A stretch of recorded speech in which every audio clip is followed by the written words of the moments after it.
Eu quero fazer uma indagação aqui.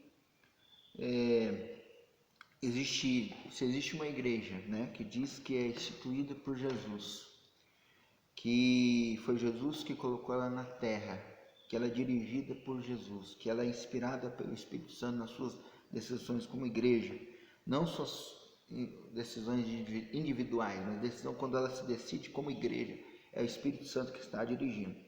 Diferente, né? Estou falando da tradição católica, diferente da tradição protestante, que tem uma comunhão generalizada, né? Um erro de uma igreja, que pode até ter um com a outra, mas você não pode crucificar todas as igrejas por um erro de uma igreja, porque não está ligada essencialmente, está ligada nas Escrituras. E as Escrituras, né, como palavra de Deus, inspirada por Deus, elas não erram, elas estão acima de todo o erro. Então, o que vai acontecer muitas das vezes é a má interpretação, mas ela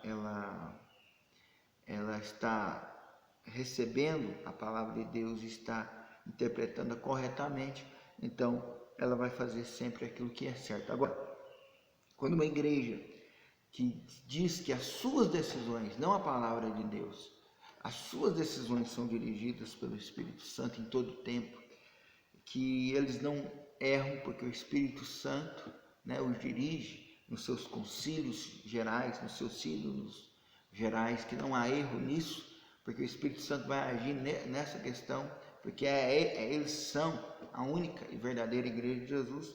Então eu gostaria de dar opinião sobre dos decretos do quarto concílio de Latrão, 1215, né? Eu vou ler aqui dois decretos, no Mansi 22, né? 982, o 3 e depois o 7. Diz assim: hereges convictos devem ser entregues a seus superiores seculares ou seus agentes para devido castigo. Se forem clérigos, primeiramente devem ser destituídos. Os bens do leigo serão confiscados, os dos clérigos serão aplicados na igreja, das quais recebem os seus subsídios. Se um senhor temporal, né, uma autoridade, negligencia em cumprir o pedido da igreja de purificar sua terra da contaminação da heresia, será excomungado pelo metropolitano e pelos outros bispos da província. Se deixa de se emendar dentro de um ano, o fato deve ser comunicado ao sumo pontífice, que declarará seus vassalos livres do juramento de fidelidade e oferecerá suas terras aos católicos. Esses exterminarão os hereges, serão donos da tua terra sem discussão e preservarão na verdadeira fé.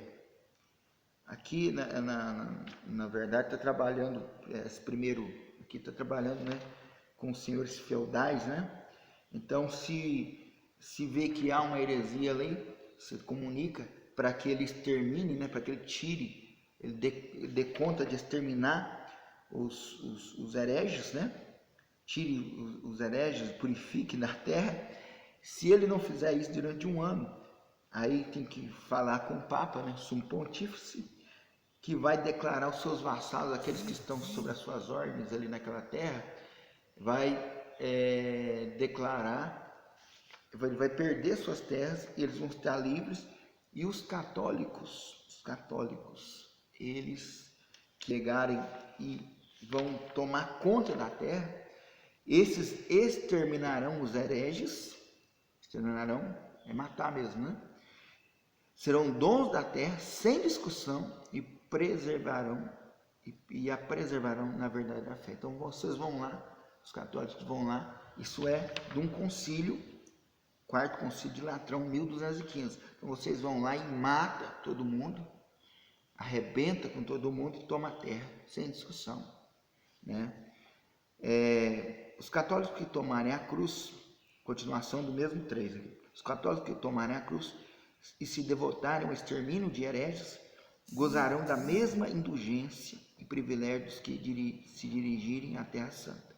Os católicos que tomarem a sua cruz e devotarem ao extermínio de hereges Isso que não me parece inspirado pelo Espírito Santo. Você vai me desculpar. Mas tudo bem. 7.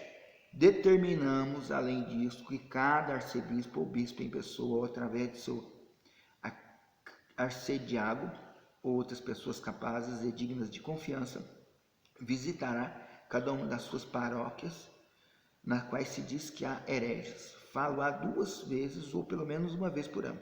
Obrigará 3 ou mais homens de boa reputação, ou se for necessário, toda a vizinhança, a jurar que se qualquer um deles souber de um herege, ou de alguém que frequente reuniões secretas, ou de pessoas que praticam coisas e costumes diferentes dos que são comuns aos cristãos, que o comunicarão ao bispo. O bispo deve chamar os que forem acusados para lhe apresentarem, para que se lhe apresente.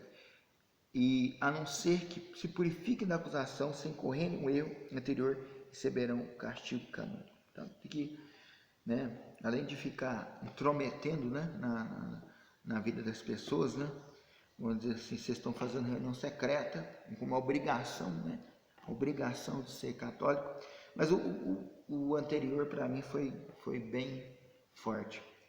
Esses, falando daqueles que, da terra lá, dos senhores feudais, que não exterminaram e purificaram a terra dos hereges, então os católicos vão pegar, esses exterminarão os hereges, serão donos da terra, sem discussão, e a preservarão da verdadeira fé. Então isso para mim não me parece nada direcionado pelo Espírito Santo, isso não me parece nada dirigido por Deus.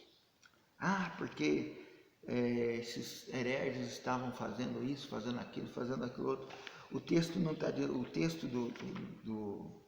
do quarto concílio está falando sobre isso. Se houve alguns hereges que fizeram, que mataram, e o texto está falando daqui de pessoas que faziam reuniões secretas. Não está falando de esses que estão, não são aqueles que são visíveis, que estão lá matando por causa da fé. Então, aqueles que, se você vê alguma coisa diferente, fora daquilo que é o normal no cristianismo, que estão reunindo secretos, estão saindo fora, vocês têm que denunciar, Então, olha para você ver, não é bem falar negócio de, porque alguém que vai ver esse vídeo vai falar, porque os hereges estavam matando, não. Olha para você ver o texto o texto desse concílio, e você vai ver que não é nada disso. Pode ter alguns casos deles, mas a questão é que eles estavam imperando mesmo, eles estavam, por força, por violência, querendo impregnar o cristianismo. Aí a minha denúncia e a minha, vamos dizer assim, aquilo que mais é relevante nessa questão é que isso para mim não é inspirado pelo Espírito Santo. Primeiro, o Espírito Santo não colocaria isso dentro da visão do Novo Testamento. Esses exterminarão os hereges e serão donos da terra sem discussão e a preservarão da verdadeira fé. E segundo ponto é que eles dizem que suas decisões como igreja são inspiradas e dirigidas pelo Espírito Santo. Então eu quero a resposta sobre isso. Foi o Espírito Santo que dirigiu essas palavras? E se não foi, por que a Igreja Católica diz que ela é dirigida nos seus concílios pelo Espírito Santo?